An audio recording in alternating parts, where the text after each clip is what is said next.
Assalamualaikum warahmatullahi wabarakatuh. Halo semuanya, perkenalkan nama saya Naila Nurul Putri dengan NPM 2315-1070 dan juga rekan saya Priscilia Deborah Valentin dengan NPM 2315-1046. Nah, di sini kami ingin memaparkan materi presentasi yang berjudul Good Corporate Governance and Development. Nah, ini untuk memenuhi tugas dari matkul Tata Kelola Perusahaan dan juga dosen pengampu yaitu Ibu Dwi Saraswati, SPD MSI. Jadi di sini langsung aja ke topik pembahasan.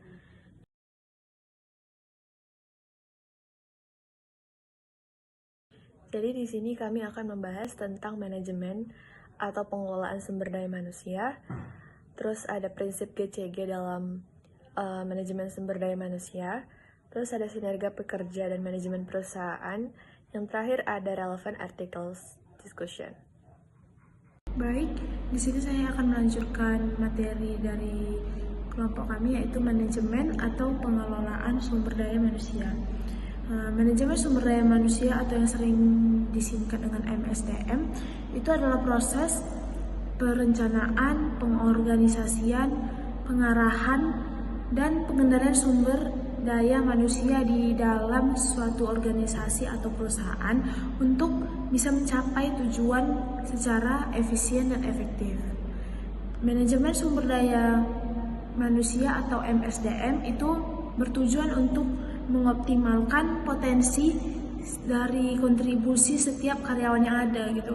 Jadi sekaligus bisa memastikan kebutuhan organisasi dan individu terpenuhi secara seimbang, di mana manajemen pengelolaan SDM itu bisa kita upayakan perusahaan untuk mengatur sumber daya manusianya agar berfungsi secara optimal dan efisiensi di dalam suatu organisasi atau perusahaan. Selanjutnya di sini saya akan menjelaskan fungsi utama manajemen sumber daya manusia.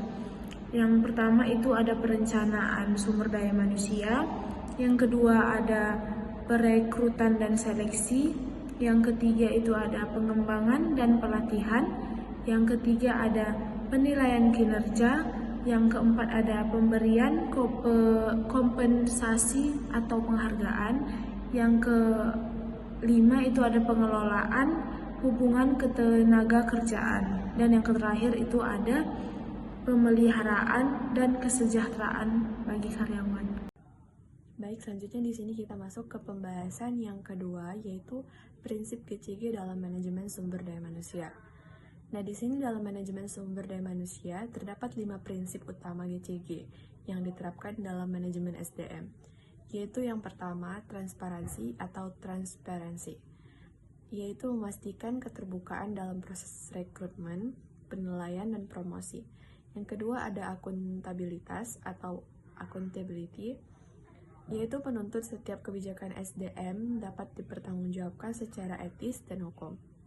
Yang ketiga ada tanggung jawab atau responsibility, yaitu mendorong kepatuhan terhadap regulasi dan peningkatan kompetensi karyawan.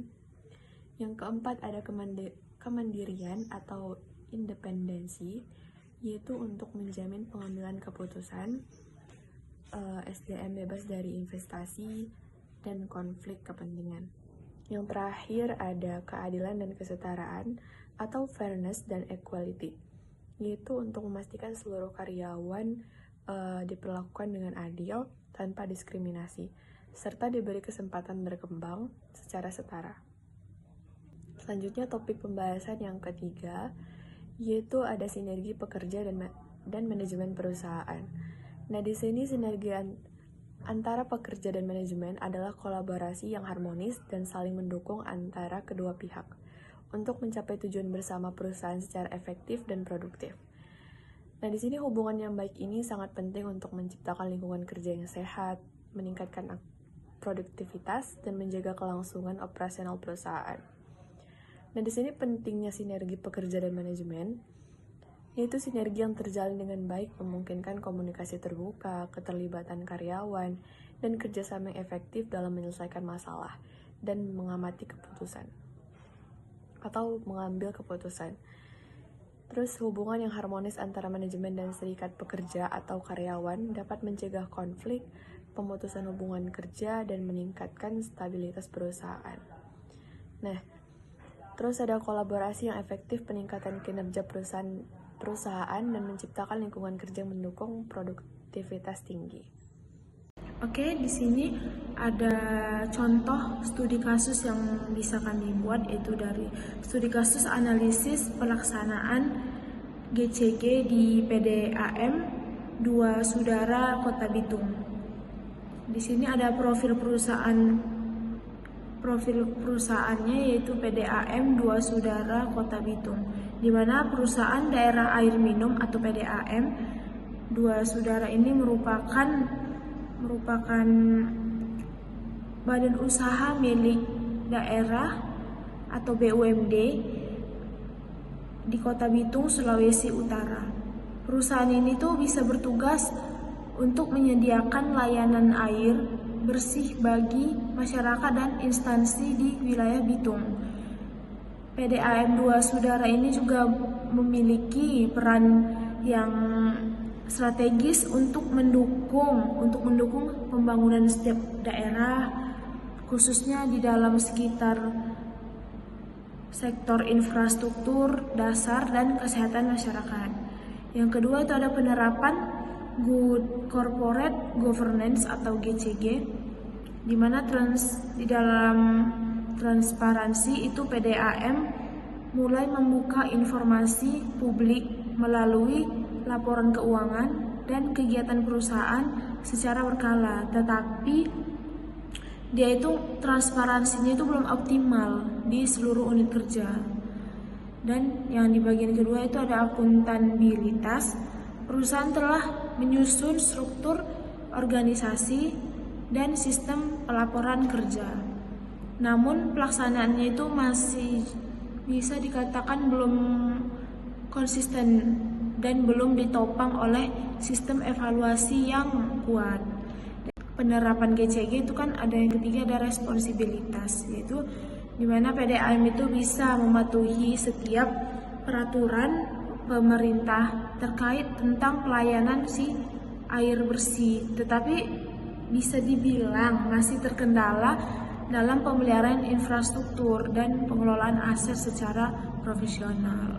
Dan yang terakhir itu ada independensi, di mana ada proses pengambilan keputusan yang kadang terpengaruh oleh kepentingan eksternal atau politik dan birokrasi yang bisa menghambat untuk maju untuk kemandirian manajerial.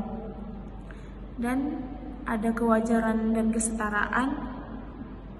Jadi di dalam kewajaran dan kesetaraan ini belum semuanya, seluruh karyawan itu mendapatkan kesempatan yang sama di dalam pengembangan karir dan pelatihan, yang bisa menunjukkan bahwa prinsip ini tuh perlu untuk diperkuat lagi begitu. Dan di sini ada tujuan penelitian menilai sejauh mana sih prinsip-prinsip GCG transparansi, akuntabilitas, tanggung jawab, independensi, dan kewajaran yang telah diterapkan di PDAM. Terus ada mengidentifikasi kendala dan menyusun rekomendasi untuk penguatan GCG untuk mendukung pembangunan atau development daerah. Yang kedua itu ada metode yang digunakan itu di dalam jurnal ini itu adalah analisis kualitatif berbasis studi kasus. Selanjutnya di sini ada temuan utama. Di sini penerapan GCG sudah cukup baik, tetapi belum konsisten di semua area. Hambatan signifikan meliputi keterbatasan sumber daya, sikap dan budaya birokrasi, struktur organisasi yang rigid, lingkungan politik, dan kurangnya pemahaman GCG di kalangan pegawai. Jadi kesimpulan dari studi kasus tadi, di sini penerapan GCG di PDAM 2 Saudara Kota Bitung berada pada tahap awal dan masih menghadapi banyak tantangan. seperti budaya birokrasi yang kaku, kurangnya pemahaman tentang GCG, dan intervensi dari luar. Meskipun begitu, langkah-langkah ke arah perbaikan sudah terlihat, terutama dari upaya meningkatkan transparansi dan akuntabilitas. Nah, di sini agar PDAM dapat benar-benar menjadi pendorong pembangunan daerah, implementasi GCG harus diperkuat melalui pelatihan internal, komitmen pimpinan, dan reformasi struktural. Nah, di sini dengan GCG yang baik, pelayanan publik akan meningkatkan kepercayaan masyarakat dan juga akan tumbuh dan pembangunan daerah dapat berjalan lebih efektif dan berkelanjutan. Baik, kesimpulan yang bisa kita ambil di dalam materi ini yaitu manajemen sumber daya manusia atau MSDM itu berperan penting sebenarnya bagi setiap individu ataupun dalam semua kalangan gitu dalam mencapai tujuan organisasi secara efektif dengan mengelola perekrutan mungkin atau pengembangan atau penilaian kinerja serta hubungan kerja yang baik. Dalam penerapannya itu prinsip-prinsip good corporate governance atau bisa bilang GCG itu ada transparansi, akuntabilitas, tanggung jawab dan independensi, dan keadilan untuk membantu menjaga integritas dan profesionalisme dalam pengelolaan SDM. Tapi selain itu, sinergi antara pekerja dan manajemen itu bisa menjadi kunci penting untuk menciptakan lingkungan kerja yang produktif, yang harmonis, pokoknya kayak yang lebih terikat dan berkelanjutan. Dengan penerapan GCG ini yang baik serta hubungan yang sehat antara pekerja dan manajemen, organisasi itu bisa diharapkan bisa gitu atau mampu meningkatkan efektivitas, produktivitas, dan kualitas kerja dari setiap individu yang ada sehingga mendukung keberhasilan dalam jangka panjang dan kepuasan seluruh pihak yang terlibat gitu. Baik, mungkin itu saja yang dapat kami sampaikan. Apabila saya dan rekan saya ada salah kata atau salah dalam penyebutan di dalam presentasi ini, mohon maaf. Wassalamualaikum warahmatullahi wabarakatuh. Terima kasih.